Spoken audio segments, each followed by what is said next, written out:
De volta com o Manhã no Ar e agora a gente tem informação ao vivo com a Thea Morel, que está acompanhando um protesto que acontece nesse exato momento. Olá, Thea, traz os detalhes para a gente sobre esse protesto que acontece na André Araújo. Olha, Adriane, foi um protesto realmente muito rápido. Cerca de 20 pessoas chegaram aqui na Avenida André Araújo, né? E bem ali naquele ponto, como vocês estão vendo, no sentido bairro-centro, eles colocaram uma fileira de pneus, de pelo menos 5 pneus, e atearam fogo. O trânsito ficou parado por cerca de 2 minutos, enquanto os protestantes, né, os manifestantes, gritavam palavras de ordem para a liberdade do ex-presidente Luiz Inácio Lula da Silva. A gente pode ver que ali do outro lado ainda existem alguns pneus que estão pegando fogo. Os agentes de trânsito chegaram muito rapidamente. A gente tem um agente de trânsito que está liberando o trânsito, porque realmente 2 minutos, você sabe que o trânsito parado aqui na André Araújo causa um transtorno muito grande para as pessoas que precisam circular aqui na zona centro-sul, né? O agente de trânsito chegou e imediatamente também chegou um soldado, né? Um agente, vamos dizer, um policial militar do Corpo de Bombeiros que estava passando, na verdade, nesse outro sentido aqui, viu o que estava acontecendo e foi lá para desimpedir a pista, né? Eles colocaram, como vocês podem ver, os pneus ali do outro lado da rua. Os pneus ainda continuam pegando fogo, né? As pessoas que estão passando no sentido em direção ao centro da cidade, vindo do viaduto do Coroado, estão realmente presenciando essa cena e por muito pouco isso não causou um transtorno ainda maior. Porque se essa via ficasse aqui pelo menos 5 a 10 minutos paralisada, digamos assim, a consequência disso seria que realmente toda a zona leste da cidade ficaria engarrafada na manhã de hoje. Além disso, a gente tem uma empresa de comunicação aqui na André Araújo, aqui no Barra Leste, na zona centro-sul da cidade, que também amanheceu pichada. Os manifestantes, acho que por saber que o transtorno seria muito grande para a população, realmente, eles passaram menos de 1 minuto fazendo esse protesto. Eles traziam faixas, cartazes e logo quando a gente tentou se aproximar, eles saíram correndo, até porque as autoridades começaram a chegar, inclusive a autoridade de trânsito, né, para desimpedir o trânsito, porque isso realmente é um transtorno muito grande. São manifestações isoladas, uma dessas manifestações já aconteceu no dia de hoje, né, em prol, aí em favor do ex-presidente Luiz Inácio Lula da Silva, que está preso na sede da Polícia Federal de Curitiba. Você tem aí o impacto do trânsito na Avenida André Araújo, um trânsito realmente bem mais lento para o horário, porque além desse trecho ter ficado impedido por alguns minutos, você ainda tem o detalhe de que as pessoas que estão passando nesse trecho aqui da André Araújo ficam curiosas, né? Elas têm uma certa curiosidade em relação a esse fogo que está sendo ateado. Nesse momento a gente tem ali um extintor de incêndio para apagar esse fogo, são pneus que queimam realmente muito rapidamente, pneus que foram colocados no meio da via, não tinha realmente como ninguém passar no momento do protesto. É justamente o bombeiro que, com o extintor de incêndio, está apagando esse fogo aqui na André Araújo para permitir realmente que as pessoas voltem a circular, né? Como tem esse fogo, eu já falei para vocês, os motoristas ficam muito curiosos e eles passam lentamente realmente para verificar o que está acontecendo, né? A gente espera que pelo menos nos próximos minutos, Adriane, tudo volte à normalidade. Ok, Thea, muito obrigada pelas informações. E agora a gente vai falar sobre um assunto que atinge 6% da população brasileira habilitada, o medo de dirigir.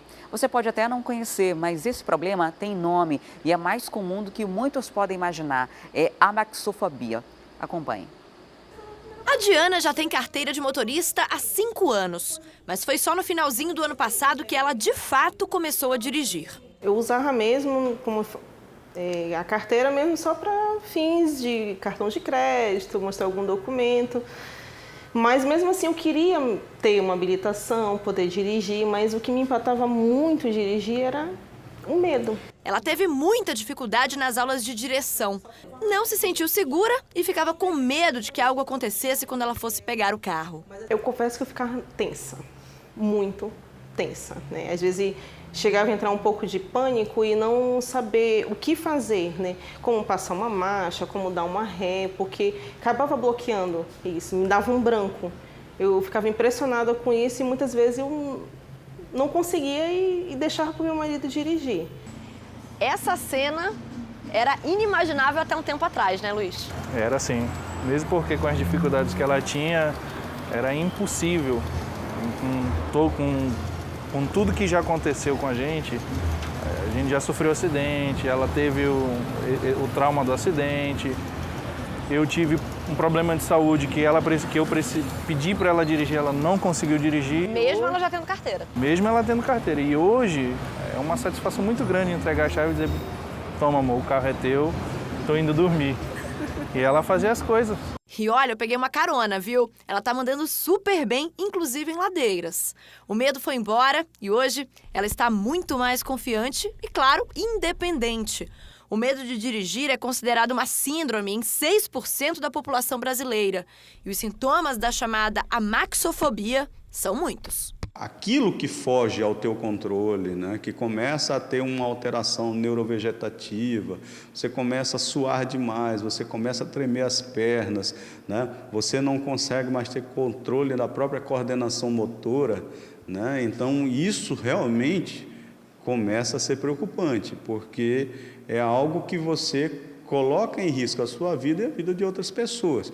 Para ajudar nesse medo, já existe até autoescola especial. Aí a pessoa tira a carteira de motorista, na autoescola aprendeu apenas a passar na prova e aí ela vem procurar o nosso serviço e nós realmente ensinamos a pessoa a dirigir no trânsito para ela enfrentar, porque dirigir não é mais questão de luxo. Hoje em dia é necessidade, conforto, economia de tempo, está muito inseguro, infelizmente as mulheres são muito assediadas nos ônibus, acontece muito, e ter essa liberdade que elas realmente precisam.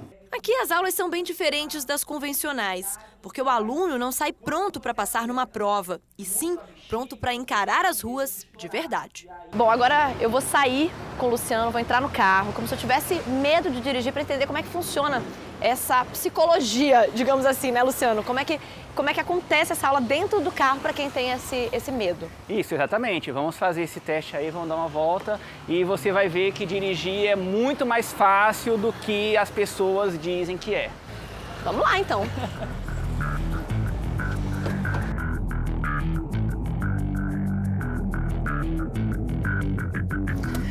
Primeira dica que eu posso dar é o seguinte: por questões de segurança, seria importante você sempre colocar o carro no neutro antes da partida.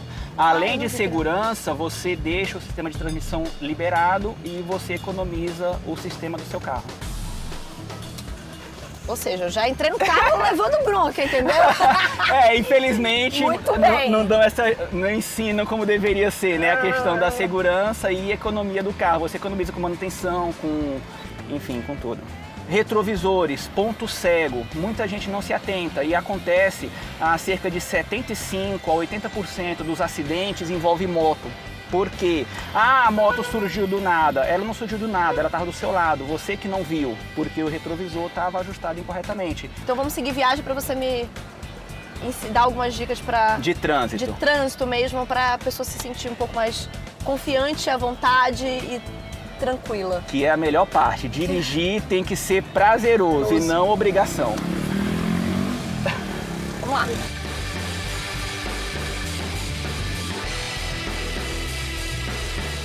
Então assim, a maior dificuldade das pessoas que nos procuram é em relação à subida. Elas têm medo de estancar o carro na subida. E normalmente esse medo é porque aprenderam da forma errada. É fazer o pontinho que aprende na autoescola. Segurar o freio, soltar a embreagem até o carro tremer. E enquanto ele está tremendo, ele vai lá e estanca, porque é uma coisa que não tem lógica. Vamos supor, por exemplo, você é o carro, eu sou o freio. Se eu segurar o seu braço e pedir para você descer do carro, você não vai conseguir, porque eu estou segurando. Primeira coisa que você tem que fazer é te soltar. A mesma coisa é aqui. Ah, professor, mas se eu soltar o freio, o carro vai descer. Ele vai descer se você não tiver a técnica de fazer o controle de embreagem. A meia embreagem, que é exatamente a primeira coisa que nós ensinamos, a controlar a meia embreagem na subida.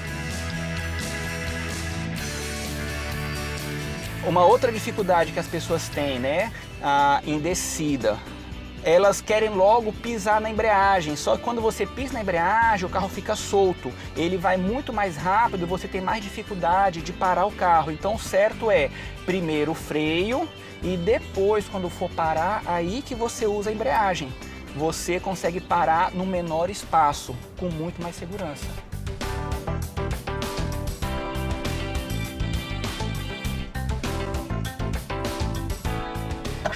Agora a minha pergunta é a seguinte: eu sou uma boa motorista? Boa motorista, está dirigindo na direção certa.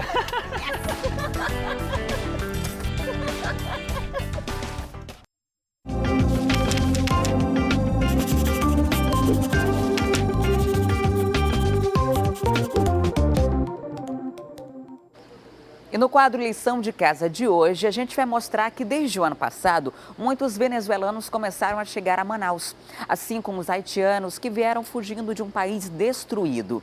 E muitos deles vêm para a cidade com crianças. Hoje já são 700 alunos frequentando escolas públicas aqui na capital, a maioria deles nas escolas do município, que alfabetizam e têm a missão de acolher essas crianças. Vamos ver como é feito esse trabalho? A Kerliane chegou em Manaus há 2 meses. Vendo ela ler, nem parece que tem tão pouco tempo. Ela morava no Grande Paraíso com seus pais. Venezuelana, ela contou por que deixou o país onde nasceu. Lá tinha muita fome quando eu ia para vir para o Brasil, lá na cidade. A Kerliane se juntou a mais 27 crianças estrangeiras que estudam só na escola Professor Valdir Garcia, na zona centro-sul da cidade. E não teve dificuldade de adaptação, não. Nem o Nifradson, que mostrou até como é que dança no país vizinho. É desse jeito a dança? Você dança muito! Afinal, vontade de aprender e dedicação não faltam nesses pequenos. São bastante interessados. Eles têm as dificuldades dele, que é a língua, né? Mas depois eles vão buscando, se tem dificuldades, eles vão atrás o tempo todo buscando para aprender. Esses são apenas 2 exemplos. Em Manaus, só na rede municipal, são 333 venezuelanos. Haitianos já estão em menor número, são 147. E nem todos esses alunos vêm com a documentação completa. Mas isso não impede ninguém de estar em sala de aula. Esse acesso, ele independe se é estrangeiro ou não estrangeiro, né? Garantir a permanência desses alunos para que eles não faltem, não abandonem a escola e garantir o processo de inclusão, né? Acesso à permanência, inclusão e a aprendizagem. E tanto nessa escola como em todas as outras, na sala de aula é todo mundo junto e misturado. Eles ensinam e também aprendem. Eu já aprendi como é oi. Como é oi? Olá. O que você fala em espanhol? Buenas tardes, buenas noites, buenos dias. O Michael foi o último a chegar na escola. Fez o teste e acabou ficando no 2º ano do ensino fundamental. E está bem feliz por estar aqui. Quando eu não sei uma palavra, eles me ajudam. O Joseph também. Eu sei uma língua em francês. Bonjour. E a Caterine só não gosta muito do calor de Manaus. Na verdade, aqui é muito quente. E o que tem de legal aqui? Acho que quase tudo. Mas de resto tá tudo certo. E além do ensino regular, os professores que ficam responsáveis por esses alunos também precisam encontrar formas de ensinar muito além de português e matemática.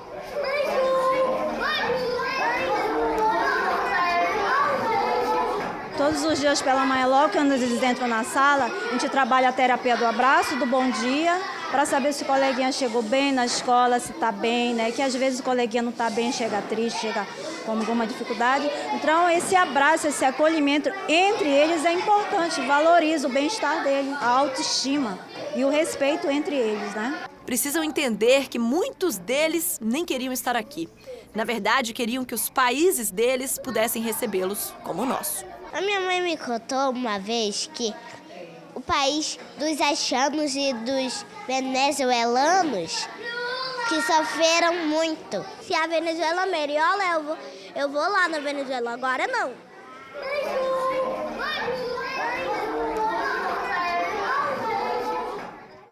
Que gracinha, né? Muito bom ver que as crianças venezuelanas, haitianas que sofreram tanto estão passando por esse processo de adaptação nas escolas públicas daqui de Manaus, estão aprendendo muito bem, se adaptando muito bem e tendo uma nova realidade, que é o principal, né? Quando há esse acolhimento dessas crianças, dessas famílias que vieram de países em situação de miséria ou de calamidade, acabam chegando aqui e tendo uma oportunidade de recomeço. Muitos deles ainda virão, alguns já estão a caminho, alguns estão sendo preparados, capacitados para serem inseridos no mercado de trabalho com a ajuda do governo federal. E essa é uma necessidade de acolhimento que eles têm e que a gente também tem, né? Afinal de contas, somos todos seres humanos nessa ajuda que se dá a essas famílias que vêm de uma situação não porque querem vir, mas porque precisam vir para o Brasil e para outras partes do mundo. O Manhã no Ar vai ficando por aqui, mas antes eu tenho informação de trânsito para você. Tem uma informação no Twitter do Manaus Trans, Pane Mecânica, na Rua Alexandre Amorim, com a Coronel Salgado. Socorro mecânico foi acionado e o Manaus Trans pede atenção. Aqui fica no centro da cidade e é importante os condutores estarem atentos, assim como também quem está transitando pela Avenida André Araújo, onde ainda há pouco aconteceu um protesto e deixa o trânsito lento no sentido centro da cidade, assim como também em outras áreas do Complexo Viário Gilberto Mestrinho. Eu agradeço a sua companhia e amanhã, bem cedinho, a partir das 6 horas, estou de volta. Você fica agora com o Fala Brasil, as notícias do Brasil e do mundo, logo em seguida, Hoje em Dia, e às 11 da manhã, Alô Amazonas. Uma ótima terça e até amanhã. Tchau, tchau.